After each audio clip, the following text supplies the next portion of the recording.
அதிமுக தலைவர்களிடையே ஒருமித்த கருத்து இல்லை என்பதை இதன் மூலம் நம்மால் உணர முடிகிறது.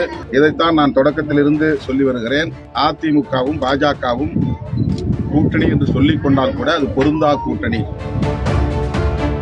Periyar Maniammai Institute of Science and Technology, Tanjavur. B.Tech Biotechnology with specialization in computer science and biology. இது தேசிய ஜனநாயக கூட்டணி என்று பாஜகவினரே சொல்லுகிறார்கள். அதிமுக தலைமையிலான கூட்டணியா பாஜக தலைமையிலான கூட்டணியா? தேசிய ஜனநாயக கூட்டணி என்று சொன்னால் அது பாஜக தலைமையிலான கூட்டணி என்று ஆகிவிடும். தேர்தல் அரசியல் என்பது வேறு, திரைப்படம் வெற்றி என்பது வேறு. திரைப்படத்தில் வெற்றி பெற்றவர்கள் எல்லாம் தேர்தல் அரசியலில் வெற்றி பெற்றார்கள் என்று சொல்ல முடியாது. அதிமுக அன்வர் ராஜா இன்னைக்கு ஒரு பேட்டி கொடுத்திருக்காரு. பாஜக தமிழகத்தில் கால் ஒன்ற முடியாது அப்படின்றது கொடுத்திருக்காரு. பாஜகவும் அதிமுகவும் கூட்டணியில் இருக்கும்போது அதனோட கட்சியை சேர்ந்த நிர்வாகி இப்ப சொல்லியிருக்காரு. இது நீங்க எப்படி பாக்குறீங்க? அதிமுக தலைவர்களிடையே ஒருமித்த கருத்து இல்லை என்பதை இதன் மூலம் நம்மால் உணர முடிகிறது. இதைத்தான் நான் தொடக்கத்திலிருந்து சொல்லி வருகிறேன். அதிமுகவும் பாஜகவும் கூட்டணி என்று சொல்லிக் கொண்டால் கூட அது பொருந்தா கூட்டணி. அவர்களால் மனம் ஒத்து களப்பணி ஆற்றுவது அவ்வளவு எளிதான காரியம் இல்லை. ஒரு பொருந்தா கூட்டணியை உருவாக்கி கொண்டு ஆட்சியை கைப்பற்றுவோம் என்று சொல்லுவது நேர் முரணாக இருக்கிறது. அமித்ஷா அவர்கள் திரும்ப திரும்ப கூட்டணி ஆட்சி அமைப்போம் என்கிறார். அதற்கு இதுவரையில் அதிமுக பொதுச் செயலாளரிடமிருந்து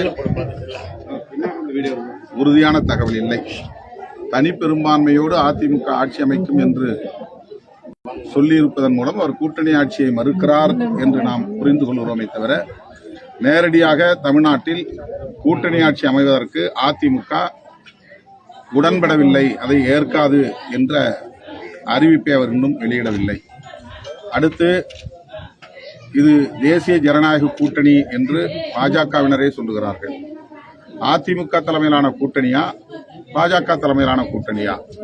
தேசிய ஜனநாயக கூட்டணி என்று சொன்னால் அது பாஜக தலைமையிலான கூட்டணி என்று ஆகிவிடும்.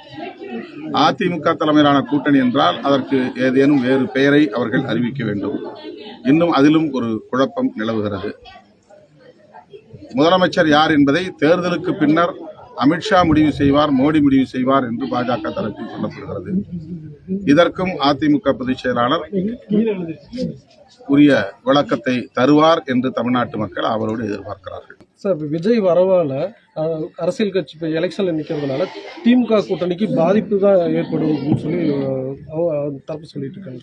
அது ஒரு யூகம், அவ்வளவுதான். தேர்தல் முடிவுக்கு பிறகுதானே உண்மை என்னவென்று தெரிய வரும். ஒரு பிரபலமான நடிகர் என்பதனால் கதாநாயகராக பல ஆண்டுகள் வெற்றிகரமாக மக்கள் மத்தியில் செல்வாக்கு பெற்றவர் என்பதனால் இந்த யூகம் இருக்கிறது. தேர்தல் அரசியல் என்பது வேறு, திரைப்படம் வெற்றி என்பது வேறு. திரைப்படத்தில் வெற்றி பெற்றவர்கள் எல்லாம் தேர்தல் அரசியலில் வெற்றி பெற்றார்கள் என்று சொல்ல முடியாது. ஆகவே நாம் அவர்கள் வெற்றி பெறுவோம் என்று எப்படி யூகமாக சொல்கிறார்களோ அப்படி வெற்றி பெற மாட்டார்கள் என்று நாம் யூகமாக சொல்ல விரும்பவில்லை. மக்கள் பார்த்துக் கொள்வார். Periyar Maniammai Institute of Science and Technology, Tanjavur. B.Tech Biotechnology with specialization in computer science and biology.